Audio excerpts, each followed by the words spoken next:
बिस्मिल्लाहिर्रहमानिर्रहीम। कराची और सिंध के लिए एक बहुत बड़ी खुशखबरी है। जैसा कि पूरा पाकिस्तान इस चीज़ से परेशान है कि सिंध जो है पिछले कई सालों से जो है पीछे की तरफ जा रहा है बजाय तरक्की करने की, और उसकी सबसे बड़ी वजह यह है कि एक तो हुकूमत और दूसरा जितने अफसरान हैं वो जो है करप्ट और जो है वो अपने ओहदों पे रहने के काबिल नहीं थे। तो उस सिलसिले में कल एक सिंध हाई कोर्ट ने बहुत बड़ा फैसला लिया है और हिदायत जारी की है सिंध हुकूमत को कि कम से कम 1000 सीनियर अफसरान जिन्होंने नैब के साथ प्ली बारगेन यानी कि नैब यानी करप्शन में वो पकड़े गए और फिर उन्होंने नैब के पास इतराफ़ किया और पैसे लौटाए और वो वापस फिर हुकूमत में आ गए, उनको और जिन पे इस वक्त करप्शन के मुकदमात चल रहे हैं उनको फारिग कर दिया जाए। मैं समझता हूँ कि ये बहुत बड़ी जिसे कहते हैं ख़बर है। सबसे पहले तो इसमें जो है वज़ीर आला सिंध को जवाबदेह होना होगा कौम को, क्योंकि उनकी पार्टी के लीडर इस वक्त मुल्क में जो है जिद्दोजहद कर रहे हैं कि जी जमहूरियत का बोलबाला हो। अगर ये जमहूरियत है कि अपनी मनमानी के लोग, करप्ट लोग और उनको जो है जो सज़ा याफ्ता हैं और जिन्होंने जुर्माने अपनी करप्शन का एतराफ़ किए उनको वापस नौकरी पे लाकर उनसे जो है उनको बहाल करके और फिर करप्शन की इजाज़त दी जाए, तो फिर जो है ये सबसे पहले तो जवाब देना होगा इनकी क़यादत को। दूसरी जो सबसे अहम बात है जो मैं करना चाह रहा था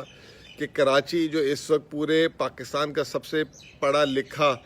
एक तरीके से कह लें कि शहर है और सबसे ज़्यादा कमाऊपूत है, इनकी जो है ना सिर्फ सिंध हुकूमत बल्कि वफाकी हुकूमत हर जगह जो है नुमाइंदगी सरकारी अफसरान की शक्ल में बहुत कम है और ना होने के बराबर है, जिसकी वजह से कराची जैसे शहर के लिए सही फैसले नहीं हो पा रहे थे। मैं ये समझता हूँ कि अब वक्त आ गया है कि कराची की आवाम ख़ास तौर पे अगर ये पोजीशंस खाली होती हैं तो अगर सिंध हुकूमत जो है अगर कॉन्ट्रैक्ट पे और जिन्होंने CSS नहीं किया काबिल और प्रोफेशनल लोगों को लाने का फ़ैसला करती है तो कराची के लोग इसमें भरपूर शिरकत करें और कोशिश करें कि वो जो है अपनी एहलियत की बिना पे, ना कि सोर्स या सियासी बुनियादों पे कि यहाँ की जो है PSP या MQM और उनसे सिफारिश लगा के जो है वो लोग आएँ, बल्कि जो अहल हों, प्रोफेशनल लोग हों, उनको लेकर आया जाए। और मैं समझता हूँ कि ये सिंध हुकूमत को अब यहाँ पे लीड लेनी चाहिए, बजाय ये कि वही जो है जिन्होंने अब पिछले दिनों सुनने में आ रहा था कि कई सालों के जो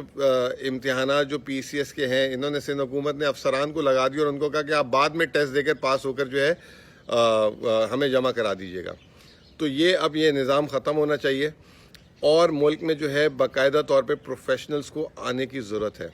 साथ साथ इसका जो है मुहासबा भी होना ज़रूरी है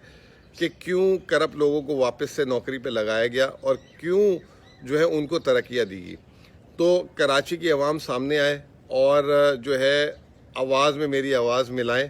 कि प्रोफेशनल्स पढ़े लिखे लोग इन ओहदों पे आएँ और ये सीनियर लेवल की पोजीशन है, कम से कम 1000। 2016 में जो है सुप्रीम कोर्ट ने हालांकि सिंध हुकूमत को ताकीद की थी कि और बल्कि सिंध हुकूमत को क्या पूरे पाकिस्तान को ताकीद की थी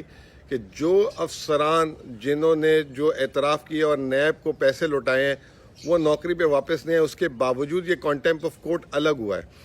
तो मैं ये कहता हूँ कि आवाम ये सवाल पूछे कि भाई हम आपके साथ क्यों शिरकत करें ये इस मुहिम में कि जिसमें जो आप कहते हैं कि ये हुकूमत हटा दो, कहते हैं कि जी सेलेक्टर जो है नहीं होना चाहिए। सेलेक्टर इन्हीं आपकी हरकतों की वजह से जो है अगर वो इन्वॉल्व होता है कि मुल्क बच जाए, मुल्क में जो है कम से कम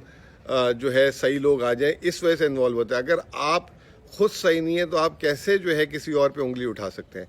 तो कराची की आवाम तैयार हो जाएं, ये नौकरियां जल्दी आने वाली हैं और इसमें आप इनकरेज करें, पढ़े लिखे तजर्बेकार लोग जो हैं जो प्राइवेट सेक्टर में वो ज़रूर अप्लाई करें। बहुत बहुत शुक्रिया।